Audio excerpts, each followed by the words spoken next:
네, 730 재보궐선거가 이제 코앞으로 다가왔습니다. 전국 15개 지역구에서 실시되는 이번 선거에 여야 지도부는 마지막 주말을 맞아서 총력전을 펼치고 있습니다. 야권의 후보 단일화 그리고 유병헌 사망과 유대균 검거라는 변수 속에서 선거 후반부 판세를 분석해 보겠습니다. 장제원 전 새누리당 의원, 류근찬 전 의원, 지금은 새정치민주연합 충남도당 위원장 나오셨습니다. 어서 오십시오. 네, 어서 오십시오. 안녕하세요. 네, 자 이번 선거 이제 사흘 앞으로 다가왔는데요. 자, 이 어제 끝난 이 사전 투표의 이제 투표율도 좀 막판 변수로 좀 지적이 되고 있습니다. 자, 예상보다 상당히 좀 높은 투표율이 아닌가 싶은데요. 지난해 이 제도가 도입된 이후에 이 재보궐선거 투표율로는 뭐 가장 높은 투표율이라고 할 수 있는데, 자 어떻게 보십니까? 7.98%라는 이 투표율, 자 어떤 영향을 끼칠 것 같습니까, 선거에? 그 날씨나 이 폭염이나 휴가철이나 또 이게 정치적으로 많이 혐오를 느끼는 상황에서 저도 깜짝 놀랄 정도의 투표율이었어요. 그래서 네. 아마 이 격전지 중심으로 투표율이 좀 높은 것 같은데요. 예. 새누리당 입장에서는 그 순천 곡성 예. 이 이번에 1등하지 않았습니까? 그래서 예. 아 이거 기적을 한번 바라볼 수 있느냐 하는 생각이 들고요. 13.23% 그렇습니다. 나왔어요. 네. 그다음에 동작을 같은 경우나 수원 병 정도 뭐 평균보다 좀 높지 않습니까? 예. 그래서 좀 예. 그 부분은 좀 걱정이 좀 되는 부분이 있습니다. 예. 예. 어떻게 보셨는지. 이 투표율은 사실 그 선거 승패를 좌우하는 결정적인 원인 가운데 가장 큰 요인으로 우리가 꼽을 수 있습니다. 예. 2000년 이후 금년까지 14번 국회의원 재보궐선거가 있었는데 평균 투표율이 35.3%였을 겁니다. 아마 2000년 이후부터 지금까지. 네. 자, 그러면 지금 사전투표를 통해서 7.98%를 확보하고 있는 것은 대단히 이 선거 지형을 위해서는 바람직한 현상이다, 그렇게 보는 것이죠. 예. 정 의원 말씀하셨지만은 접전 지역을 중심으로 해서 10%가 훨씬 넘는 투표율을 보이기 때문에 이 투표율이 이번 승패를 좌우하는 결정적 요인이 될 거다, 저는 그렇게 판단하고 있습니다. 네, 지금 말씀하신 대로 뭐 동작을이라든가 순천 곡성 이런 곳이 네. 13%를 넘는 상당히 높은 투표율을 보였는데, 반면에 부산 같은 경우는 상당히 낮게 나왔어요. 3%대로 나왔는데. 그리고 판세가 이제 고착화돼서 별 네. 관심이 없는 지역 같은 경우는 예. 상대적으로 투표율이 낮았던 걸로 분석이 되고 있습니다. 그런 것도 있지만은 광주 같은 경우에는 사실 상당히 투표율이 높은 지역이었거든요. 예. 그럼에도 불구하고 이렇게 낮다는 거는 권은희 후보 공천에 대한 약간의 그 광주 시민들에 대한 광주 역풍이 예. 좀 있지 않나 이렇게 보여집니다. 전통적으로 보면은 이 투표율이 아무리 높으면은 이 조직 동원력이 강한 이제 여당 쪽이 좀 유리하지 않느냐, 뭐 이런 그 예상이 나올 수밖에 없는데요. 자, 이게 이번에는 어떻게 될 것 같습니까? 그 사실은 우리 지난번 대통령 선거 때 투표율이 굉장히 높지 않았습니까? 예. 그래서 문재인 후보가 거의 됐다는 분위기가 오고들면서 네. 했는데 뭐 마지막에 또 박근혜 대통령 현대권께서 뭐 이겼는데, 이제 투표율의 높고 낮음이 여가 유리하다, 야가 유리하다 이렇게 예단하기는 굉장히 어려운 거라고 봅니다. 네, 그리고 공식이 뭐 그대로 적용되는 그렇습니다. 상황은 왜냐하면 아니라, 투표라는 게 국민들이 나가실 때는 심판으로 나갈 수가 있고요. 예. 아주 매력적인 후보가 있을 때 나가는 경우가 있거든요. 네. 그러니까 어떤 경우인지는 사실은 이제 뚜껑을 열어봐야 알겠죠. 네. 예. 야권 후보 단일화와 함께 이제 막판 변수로 떠오른 게 아마도 유병헌 씨 뭐 시신 발견이 아닐까 싶은데요. 유병헌 시신이 발견된 뒤에 나온 여론조사를 좀 살펴보도록 하겠습니다. 그래픽으로 한번 보여주시죠.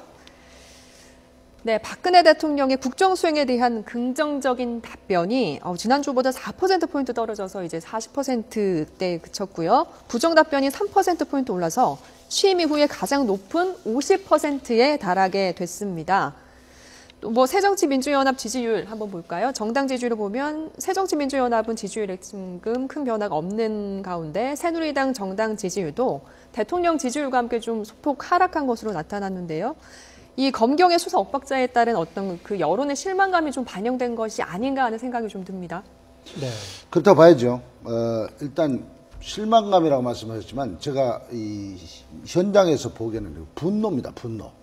도대체 우리 검찰, 경찰이 왜 이 지경이냐 하는 분노가 아주 폭발하고 있어요. 예. 이런 것들이 그대로 그 여론에 반영이 되고 있다, 저는 그렇게 봅니다. 따라서 이번 선거도 사실은 이 세월호 문제를 비롯해서 유병헌 수사 문제까지 포함해서 전체적으로 잘못된 부분은 국민들이 이 심판을 해줘야 된다고 봅니다.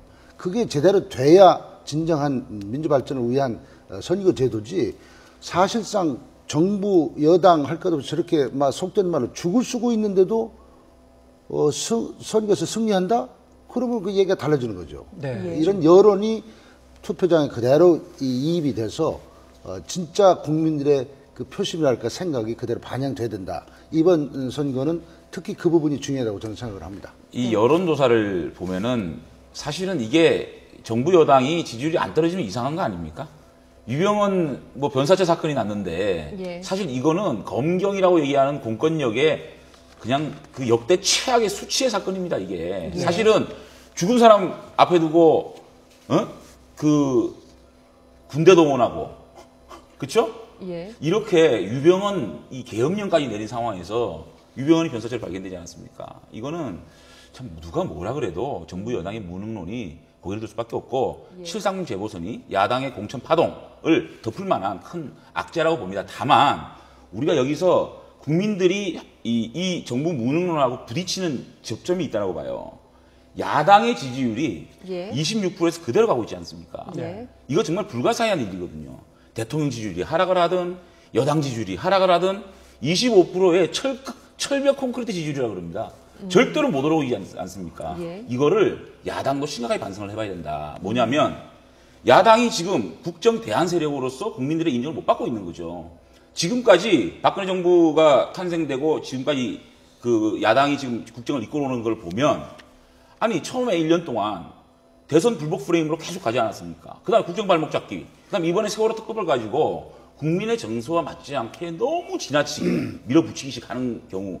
그래서 저는 그 정부나 참 이 여당의 어떤 심판을 하고 싶은 국민들이 많지만 과연 새정치민주연합이 새누리당을 대안할 수 있는 정치 세력이냐에 대한 퀘스천 마크가 서로 부딪히는 접점에 실상공 재보선이 있다고 봅니다. 네, 예. 지금 말씀하신 것처럼요.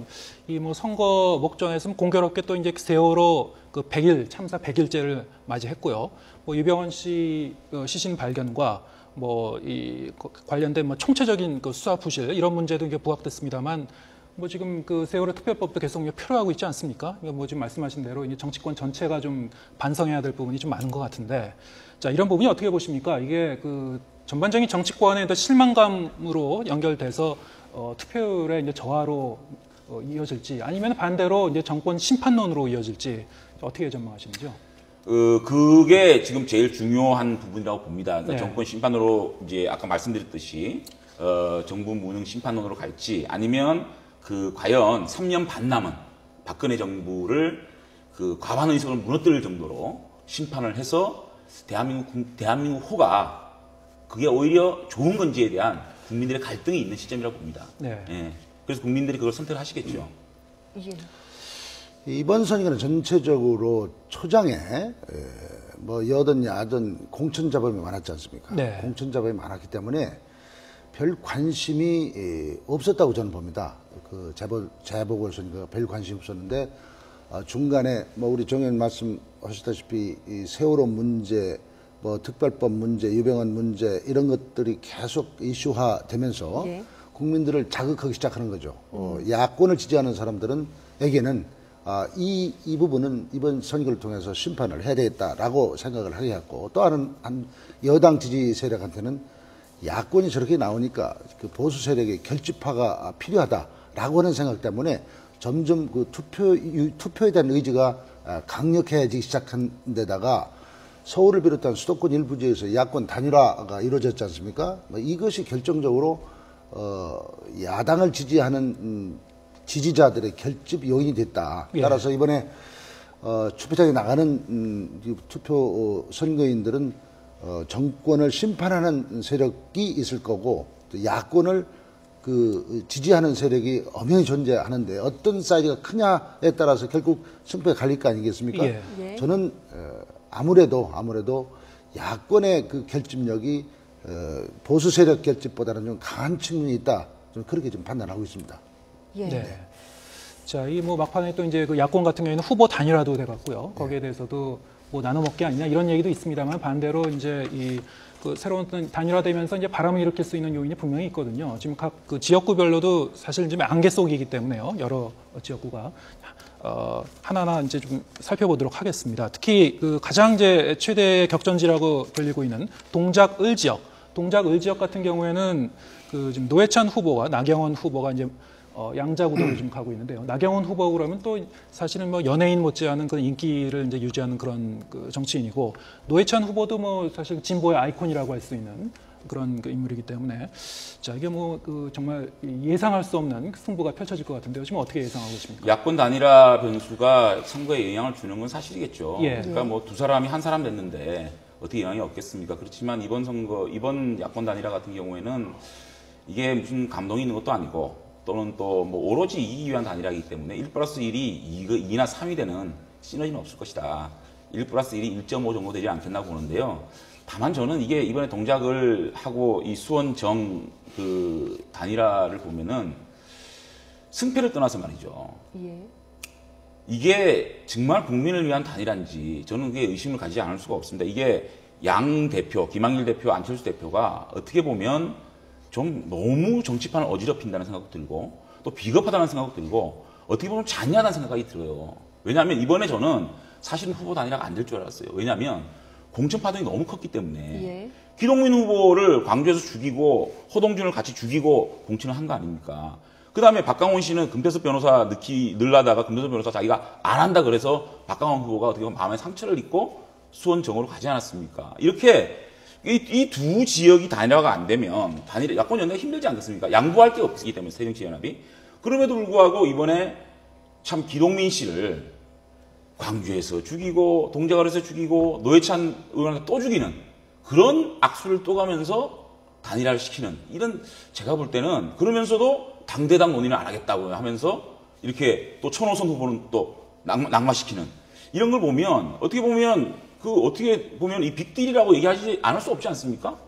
야권 대표들의 어떤 그 연대가 분명히 있었다고 보고요. 그런 게 참 비겁하다고 보고요. 두 번째는 사람이 먼저인 당에서 국회의원이 되겠다. 그럼 국민의 대표가 되겠다는 사람인데, 국민의 대표가 되겠다는 후보자를 장기판도 아니고 말이죠. 여기에서 죽였다가 여기에 살렸다가 여기 또 죽였다가 너무 잔인하지 않습니까? 이런 부분은 국민들이 좀 심판을 해야 되겠다. 네. 뭐 지금 말씀하신 대로 어쨌든 뭐 국민이 어떻게 그 판단을 그렇죠. 하냐에 따라 다른 것 같고요. 네. 지금 그 단일화될지 예상을 못했다 하셨는데, 만약에 그렇다면은 사실 이제 그 야권 후보 단일화 같은 경우에는 그 단일화된 그 결과의 어떤 의외성, 참신성에 따라서 어느 정도의 바람을 일으키는 그 요소가 될 수 있거든요. 자, 이게 좀 의외로 받아들였다면 오히려 이게 큰 변수가 될 수 있는 거 아닌가요? 우선 그 전략공천과 관련해서 새정치민주연합도 할 얘기가 있죠. 네. 정 의원 말씀대로 무리한 전략공천이 있었던 것은 인정을 합니다. 그러나 새누리당도 사실 전략공천이에요. 나경원 의원이 그 지역이 아니지 않습니까? 그 네. 지역에 출마하고자 하는 숱한 경쟁자들을 물리치고 전략으로 꽂아놓은 후보가 나경원 후보고, 예. 임태희 후보도 마찬가지 아닙니까? 네. 평택에 나가겠던 사람 평택에 공천 주지 않고 수원으로 끌어올린 거거든요. 예. 그 여야가 전략공천과 관련해서는 할 얘기가 그렇게 많지 않다고 봅니다. 뭐 예. 선거판을 흐렸다라고 한다고 그러면 선거판을 흐린 것은 여야 공이 마찬가지다 하는 것이고, 예. 나경원 후보 대 이제 그 야권 후보가 누가 되느냐 하는 문제가 이제 이번 선거의 초미의 관심사였는데, 단일화 문제요. 그렇죠? 예. 단일화죠. 지금 복수의 다수의 후보로는 실질적으로 여론조사를 해보면 나경원 후보를 이길 장사가 없다는 결론이 나온 거 아닙니까? 예. 그래서 내부적으로 야권 내에서 지금 당대당 연대는 안 했다고 얘기를 하지만 묵시적으로 당대당이 저는 이 뒤에서 인정을 했다고 봅니다. 후보끼리 연대를 한 거죠. 그래서 가상대결로 맞붙었을 때 가장 나은 노회찬 후보가 결국 그 기동민 후보가 양보함으로써 단일 후보가 됐지 않습니까?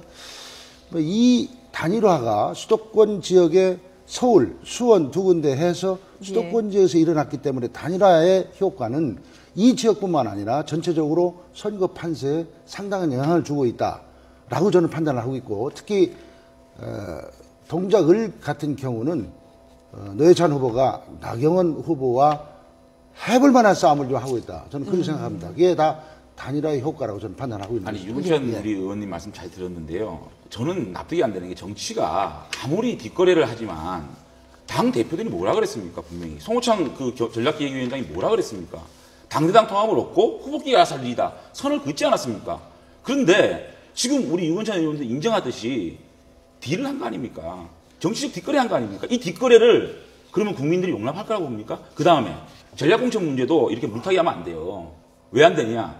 자, 임태희 그 후보나 뭐 나경원 후보나 다 전략공천 아니냐? 전략공천 맞지요. 그러면 국민들이 바라보는 정서가 뭐냐? 야당이 잘했다고 생각합니까? 여당이 잘했다고 생각합니까? 여당은 그나마 9군데 이상을 전략공천을 안 하고 공천을 국민에 돌려준 겁니다. 그렇기 때문에 전략공천 한두 개가 국민의 양해를 받을 수 있는 것이고, 야당이 한 전략공천은 자, 밀어냈다가 올렸다가 또 죽였다가 또 밀어다가 이런 식의 돌려말 공천이 국민들의 정서에서, 국민들이 보는 눈높이에서 어디가 더 공천을 잘했느냐, 이런 부분은 분명히 심판이 있을 거라고 봅니다.